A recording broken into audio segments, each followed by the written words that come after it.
Doctor ortho Ayurvedic oil and capsule, अब दर्द भी घुटने टेकेगा। पश्चिम एशिया में जारी तनाव का 7वां दिन। इजराइल का ईरानी मिसाइल और ड्रोन क्षमता पर बड़ा हमला। ईरानी आईआरजीसी, सेना और पुलिस को ट्रंप का अल्टीमेटम, कहा हथियार डाल दे नहीं तो मौत तय।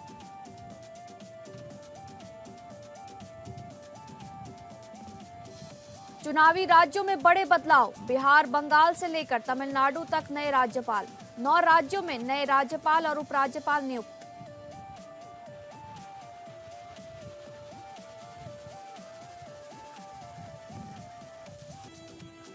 यूपी में बसपा ने दिया लखनऊ चलो का नारा। 15 मार्च को कांशीराम जयंती पर बड़ी रैली का होगा आयोजन, घोषित होंगे प्रत्याशी।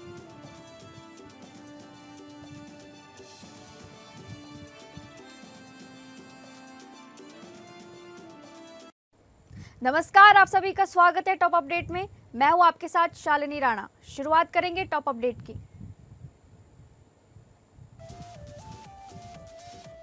अमेरिकी राष्ट्रपति डोनाल्ड ट्रंप ने ईरान के रेवोल्यूशनरी गार्ड, सेना और पुलिस को हथियार डालने की चेतावनी दी है, नहीं तो उनकी मौत तय है।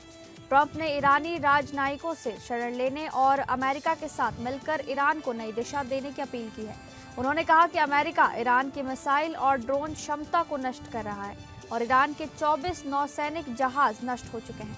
ट्रंप ने ईरान पर हमलों का विवरण देते हुए कहा कि ईरानी नेता समझ नहीं पा रहे हैं कि उनके ऊपर क्या हो रहा है। उन्होंने कहा कि ईरान शांति के लिए बातचीत करना चाहता है, लेकिन अमेरिका और हमले करने के लिए तैयार है। ट्रंप ने ईरान की सत्ता में अपनी भूमिका की बात कही और कहा कि ईरान के अगले नेता के चयन में उनकी भी भूमिका होनी चाहिए। मध्य पूर्व में बढ़ते तनाव के बीच अमेरिका ने भारत को रूसी तेल खरीदने के लिए 30 दिन की अस्थायी छूट दी है। इस छूट से समुद्र में फंसी रूसी तेल टैंकरों को राहत मिलेगी। मिडिल ईस्ट में जारी तनाव के बीच भारत में तेल संकट का खतरा मंडरा रहा है। इस बीच भारत को लेकर अमेरिका ने अहम फैसला लिया है। अमेरिका ने भारत को रूसी तेल खरीदने की 30 दिन की अस्थायी छूट दे दी है। दरअसल जो अमेरिका भारत पर रूसी तेल आयात कम करने का दबाव बना रहा था, उसी अमेरिकी ट्रेजरी विभाग ने अब भारतीय रिफाइनरियों को रूसी तेल खरीदने की इजाजत दे दी है। इससे समुद्र में अटके उन रूसी टैंकरों को राहत मिलेगी जिनके खरीदार नहीं मिल रहे थे। समाचार एजेंसी रॉयटर्स के मुताबिक रूस के तेल टैंकर समुद्र में इसलिए खड़े थे क्योंकि नए अमेरिकी प्रतिबंधों और भुगतान बीमा की अनिश्चितता की वजह से उनका तेल तुरंत उतारा नहीं जा रहा था। अमेरिकी की तरफ से रूसी तेल टैंकरों पर सख्त प्रतिबंध लगाया गया था।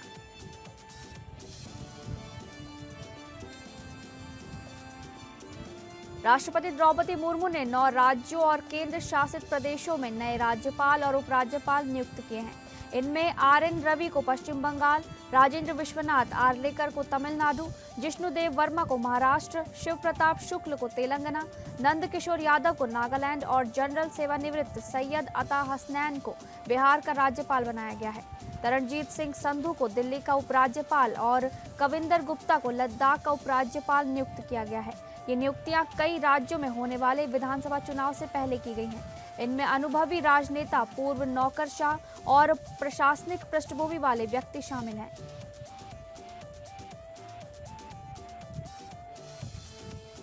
बसपा के संस्थापक कांशीराम की 15 मार्च को 92वीं जयंती के अवसर पर राजधानी में पार्टी कार्यकर्ताओं और समर्थकों का जमावड़ा होगा। बसपा ने कांशीराम जयंती को धूमधाम से मनाने के लिए लखनऊ चलो का आह्वान किया है। इस अवसर पर लखनऊ और नोएडा में विशेष आयोजन होगा। राजधानी में यह आयोजन पुरानी जेल रोड स्थित कांशीराम स्मारक स्थल पर होगा। पार्टी कांशीराम जयंती पर होने वाले कार्यक्रमों की रूपरेखा को अंतिम रूपरेखा को रूप दे रही है। राजधानी में होने वाले कार्यक्रम में 12 मंडलों के कार्यकर्ता एवं समर्थक आएंगे, जबकि नोएडा में 6 मंडल के लोग हिस्सा लेंगे।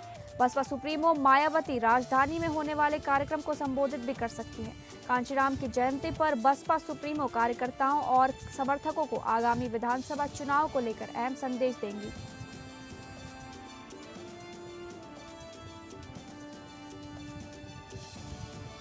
बिहार के भागलपुर के नवगछिया में होली के रंग के बीच खून की होली खेली गई है। संदिग्ध परिस्थितियों में हुई गोलीबारी में 3 दोस्तों को गोली मार दी गई, जिसमें 2 युवकों की मौके पर ही दर्दनाक मौत हो गई, जबकि एक युवक गंभीर रूप से घायल हो गया। घायल की हालत नाजुक देखते हुए उसे मायागंज अस्पताल से पटना रेफर किया गया है। घटना के बाद इलाके में सनसनी फैल गई। मृतकों की पहचान गुलशन कुमार और धीरज कुमार के रूप में हुई है। घटना की सूचना मिलते ही इलाके में हड़कंप मच गया और बड़ी संख्या में स्थानीय लोग मौके पर जुट गए। पुलिस ने मौके पर पहुंचकर शव को कब्जे में लिया और मामले की जांच शुरू कर दी गई है। फिलहाल गोलीबारी के पीछे की असली वजह का पता नहीं चल पाया है।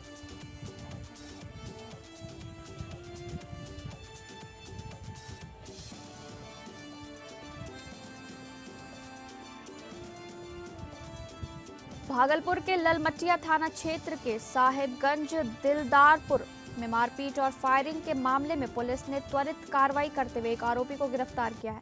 बताया जा रहा है कि एक महिला के दरवाजे पर पहुंचकर आरोपी ने गाली गलौज शुरू कर दी। विरोध करने पर महिला के 3 बेटों पर ईंट पत्थर से हमला कर उन्हें घायल कर दिया।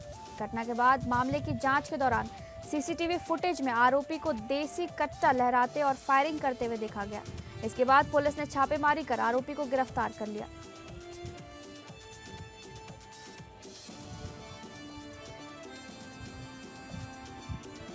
भागलपुर जिले के सुल्तानगंज क्षेत्र से दबंगई और मारपीट का एक और गंभीर मामला सामने आया है। यहां लखनऊ जेल से हाल ही में छूटकर आए कथित बालू माफिया पर एक परिवार के घर में घुसकर हमला करने का आरोप लगा है। इस घटना में लड़की के पिता गंभीर रूप से घायल हो गए हैं, जिनका इलाज भागलपुर के मायागंज अस्पताल में चल रहा है। बताया जा रहा है कि आरोपी करीब 1 साल बाद लखनऊ जेल से छूटकर गांव लौटा था। आरोप है कि जेल से लौटने के बाद वो अपने साथियों के साथ गांव में फिर से दबंगई दिखा रहा था। आरोप है कि दबंग अपने कई साथियों के साथ उनके घर में घुस गया और लाठी डंडों से परिवार पर हमला कर दिया। इस हमले में लड़की के पिता गंभीर रूप से घायल बताए जा रहे हैं। इस घटना के बाद पूरे परिवार में भय का माहौल है और गांव के लोगों में भी दहशत देखी जा रही है।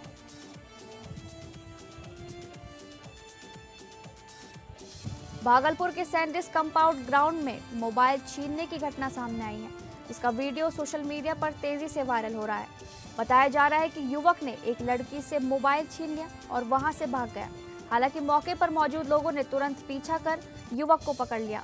लोगों ने उसकी निशानदेही पर मोबाइल बरामद कर लिया। इसके बाद स्थानीय लोगों ने युवक को पकड़कर तिलका मांझी थाना पुलिस के हवाले कर दिया। फिलहाल पुलिस पूरे मामले की जांच कर रही है। इस घटना का वीडियो सोशल मीडिया पर तेजी से वायरल हो रहा है और लोग सुरक्षा व्यवस्था को लेकर सवाल भी उठा रहे हैं।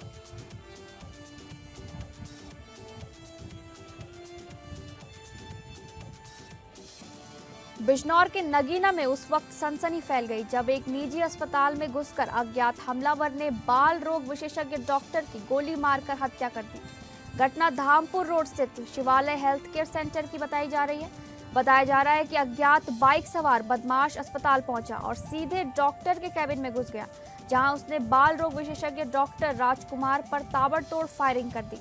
गोली लगने से डॉक्टर गंभीर रूप से घायल हो गए।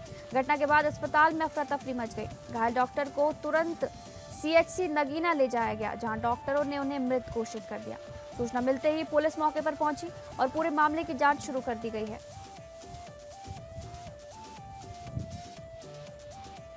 हरदोई जिले के कोतवाली बिलग्राम क्षेत्र में होली मिलन के दौरान खूनी संघर्ष का मामला सामने आया है। बिलग्राम इलाके में पन्योड़ा गांव में सर्वेश गांव में राजकुमार के घर होली मिलने गए थे। तभी कुछ लोग जबरन उसके घर में घुस आए और उस पर धारदार हथियारों से ताबड़तोड़ हमला कर दिया। आरोप है कि आरोपियों ने धारदार हथियारों से कई बार वार किया, जिससे उसके पूरे शरीर पर करीब 1 दर्जन गहरे जख्म हो गए और वह गंभीर रूप से घायल हो गया। घटना के बाद मौके पर हड़कंप मच गया। आसपास के लोगों ने घायल युवक को तुरंत अस्पताल पहुंचाया, जहां उसका इलाज चल रहा है। मामला कोतवाली बिलग्राम क्षेत्र का बताया जा रहा है। सूचना मिलते ही पुलिस ने मामले की जांच शुरू कर दी है और आरोपियों की तलाश की जा रही है।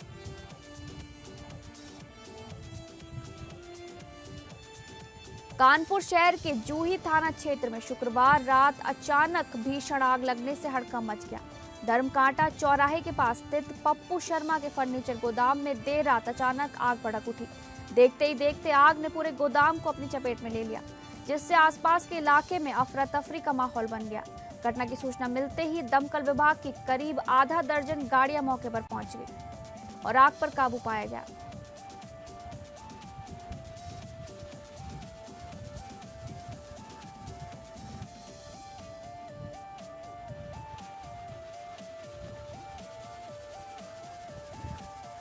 कानपुर सेंट्रल रेलवे स्टेशन पर जीआरपी पुलिस की सक्रियता और त्वरित कार्रवाई से एक गुमशुदा महिला और उसके 2 मासूम बच्चों को सकुशल बरामद कर लिया गया। यात्रा के दौरान लापता हुए तीनों की तलाश के लिए जीआरपी ने तुरंत कार्रवाई करते हुए स्टेशन परिसर में सघन तलाशी अभियान चलाया। बरामदगी के बाद पुलिस ने महिला और दोनों बच्चों को उनके परिजनों से मिलवाया। अपने परिजनों को सकुशल पाकर परिवार की खुशी का ठिकाना नहीं रहा। परिजनों ने जीआरपी पुलिस की त्वरित कार्रवाई और सतर्कता की सराहना करते हुए पूरी टीम का आभार व्यक्त किया। खबरों में आगे बढ़ेंगे। यूपी के कौशाम्बी जिले में यमुना नदी में नहाने गए 3 दोस्त अचानक गहरे पानी में डूबने लगे। चीख पुकार सुनकर स्थानीय लोगों ने नदी में कूदकर 2 किशोरों की जान बचा ली, जबकि एक किशोर गहरे पानी में डूब गया। चित्रकूट जनपद के रहने वाले 3 दोस्त यमुना नदी में नहाने आए थे। इसी दौरान तीनों अचानक गहरे पानी में चले गए और डूबने लगे। किशोरों की चीख पुकार सुनकर घाट पर मौजूद स्थानीय तुरंत नदी में कूद पड़े और कड़ी मशक्कत के बाद अमन और सचिन को सुरक्षित बाहर निकाल लिया गया, लेकिन शुभम गहरे पानी में डूब गया। सूचना मिलने पर पुलिस भी मौके पर पहुंची और रेस्क्यू अभियान चलाया गया। काफी तलाश के बाद शुभम का शव नदी से निकाला गया। पुलिस ने शव को पोस्टमार्टम के लिए भेज दिया है।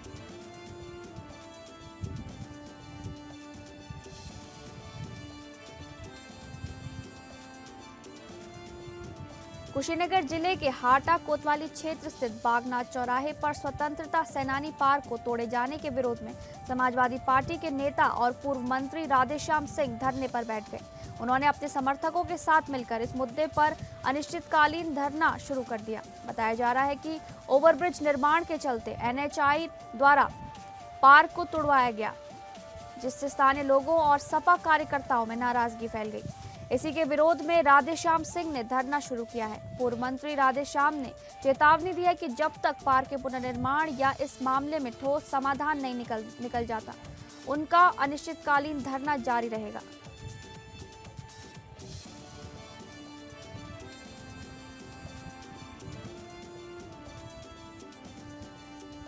महोबा जिले के अजनर थाना क्षेत्र के कस्बा इलाके में शॉर्ट सर्किट से हार्डवेयर की दुकान में अचानक भीषण आग लग गई। बंद दुकान में उठी चिंगारी ने देखते ही देखते विकराल रूप धारण कर लिया, जिससे दुकान में रखा लाखों रुपए का सामान जलकर राख हो गया।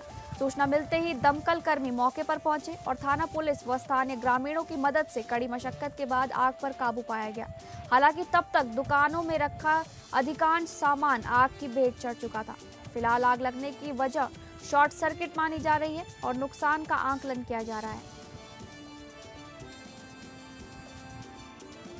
महोबा में पुलिस चौकी से महज चंद कदम की दूरी पर स्थित शराब ठेके पर दबंगों की दबंगई का मामला सामने आया है। बेखौफ अराजक तत्वों ने दुकान में घुसकर सेल्समैन के साथ जमकर मारपीट कर दी।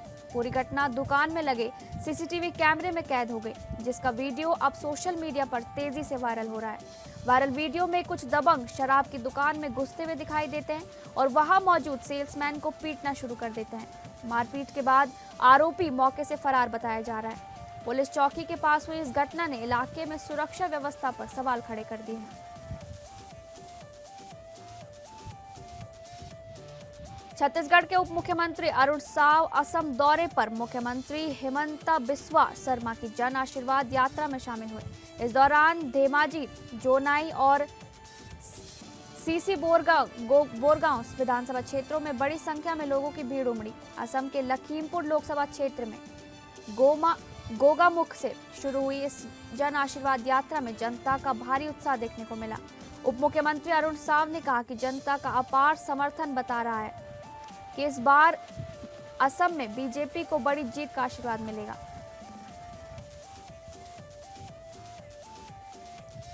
छत्तीसगढ़ से राज्यसभा की रिक्त हो रही सीट के लिए कांग्रेस उम्मीदवार फूलो देवी नेताम ने गुरुवार को अपना नामांकन पत्र दाखिल कर दिया। छत्तीसगढ़ से राज्यसभा की रिक्त हो रही सीट के लिए कांग्रेस उम्मीदवार फूलो देवी नेताम ने गुरुवार को अपना नामांकन दाखिल करते हुए दौरान पार्टी के कई वरिष्ठ नेता और विधायक विधानसभा परिसर में मौजूद रहे। कांग्रेस ने एकजुटता का संदेश देने की कोशिश की।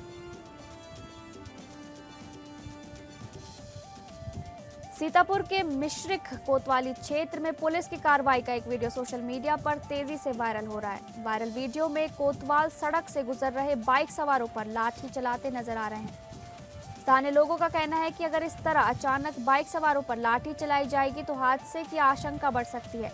मौके पर मौजूद लोगों ने घटना का वीडियो बनाकर सोशल मीडिया पर वायरल कर दिया है, जिसके बाद मामला चर्चा का विषय बना हुआ है।